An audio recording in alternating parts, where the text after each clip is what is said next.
I just think, there is that's kind of a global upside of this that smart leaders will use people like you to come in and say, how do we just rethink this whole book of business? That's, that's, that if you don't do that, you're missing the opportunity here that this challenge is this crisis is providing.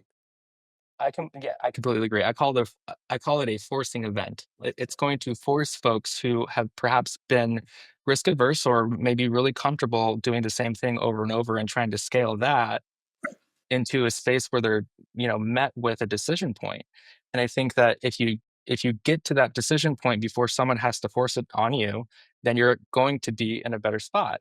And I don't know about you, but when I'm hungry, my needs are met, I'm stressed or, I feel like I'm in crisis, I don't make very good decisions all the time, right? I'm looking to, try to stop the burn as fast as I can and try to get back to, stasis as fast as I can. And that is not the strategy.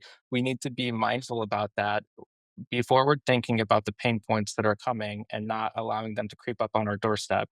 And then, like you had mentioned, that might look like completely changing the book of business that you might have been doing for the last 50 years. And those are hard decisions. And I really want to validate that because I think that that goes hand in hand with trying to critically think about change.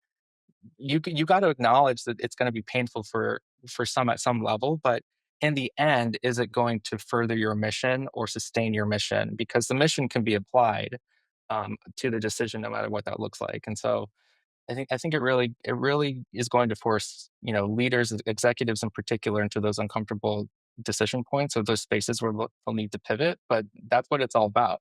And I think if anything, we know from how legislation works, especially in this country, is that if you're not adapting with it and you're not thinking about it, forward thinking about it strategically, then you're often kind of reacting, and that's not where we want to be right now.